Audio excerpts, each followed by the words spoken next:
বোধনে শুরু, শেষ হবে বিসর্জনে। বিজয়া দশমীতে মর্ত্য থেকে দেবী দুর্গা আবার চলে যাবেন স্বর্গে। ভক্তদের বুকে বিসর্জনের ব্যথা জাগিয়ে তিনি ফিরবেন নিজের রাজ্যে। তার আগে বধ করে যাবেন অসুরকে। দেবী শক্তিতে ভক্তরা মুক্ত হবে সব অপশক্তি থেকে। দশমী তাই মন খারাপের দিন। এদিনের পূজার সঙ্গে মিশে থাকে চোখের জল আর 1 বছরের অপেক্ষা। দেবী দুর্গার বিদায় দিনে বিষাদের সুরেই বিজয়া দশমী পালন করে মর্ত্যবাসী। এরপর কেন পানিতে বিসর্জন করা হয় দেবী দুর্গাকে? হিন্দু শাস্ত্র মতে মাটির প্রতিমায় প্রাণ প্রতিষ্ঠা করে দেবীকে পূজা করা হয়। পূজা শেষে এই প্রতিমা আবার প্রাণহীন হয়ে যায়। তাই যে মাটি দিয়ে এটি তৈরি, অর্থাৎ পঞ্চভূতের একটি উপাদান জল, তাতেই ফিরিয়ে দেয়া হয় দেবীকে। সমস্ত পৃথিবীটা জলমগ্ন ছিল এবং জল থেকে সব কিছুর উৎপত্তি, এবং সেই জলে আমাদের নিষ্পত্তি হয়ে যাচ্ছে।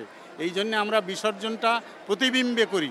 আমরা দর্পণে প্রতিবিম্ব দেখা যায়, সেই প্রতিবিম্বটাকে আমরা দর্পণের মাধ্যমে জলে বিসর্জন করি। যেহেতু আমরা এটা প্রতিষ্ঠিত মন্দির না, তো এটাকে আমরা কন্টিনিউয়াসলি পূজাও করতে পারবো না। তো যেহেতু আমরা কন্টিনিউয়াসলি করতে পারছি না, সেটা তো আমাদের বিসর্জন দিতে হবে। তো এই প্রথাগত দিক থেকে আমরা এটাকে বিসর্জন দিয়ে ফেলি জলে। দশমীর নানা রীতি রেওয়াজের মধ্যে আগেকার দিনে কোথাও কোথাও ছিল নীলকণ্ঠ পাখি উড়ানোর প্রথা। কিন্তু কেন ওড়ানো হতো নীলকণ্ঠ পাখি? মহাদেবের দূত হিসেবে নীলকণ্ঠ পাখির মাধ্যমে কৈলাসে দেবীর ফিরে যাওয়ার খবর জানানোর জন্য প্রচলিত ছিল, যা দেখা হতো একটি শুভ সংকেত হিসেবে। হিন্দু শাস্ত্র মতে সমুদ্র মন্থনের সময় যে বিষ উঠে এসেছিল তা গ্রহণ করতে রাজি ছিল না অসুর দেবতা কেউই। সৃষ্টিকে রক্ষা করতে নিজের গলায় সেই বিষ ধারণ করেন মহাদেব। সেই বিষে নীল হয়ে ওঠে মহাদেবের গলা, তাই শিবকে ডাকা হয় নীলকণ্ঠ নামে। আগেকার দিনে দেবী দুর্গার বিদায় মুহূর্তে নীলকণ্ঠ পাখি ওড়ানোর রীতি ছিল, তবে বর্তমানে পাখিটি বিলুপ্ত প্রায় এবং এটি ধরা বা কেনাবেচা বেআইনি হওয়ায় প্রায় বন্ধের পথে এই প্রথাটি।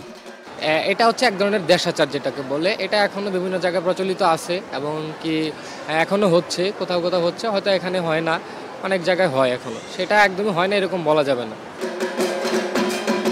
শারদীয় দুর্গোৎসবে অশুভ শক্তির বিনাশ ঘটিয়ে শুভ শক্তির জয়ের আকুতির পাশাপাশি সুখ, শান্তি ও সমৃদ্ধি কামনায় মণ্ডপে মণ্ডপে চলে পূজা অর্চনা।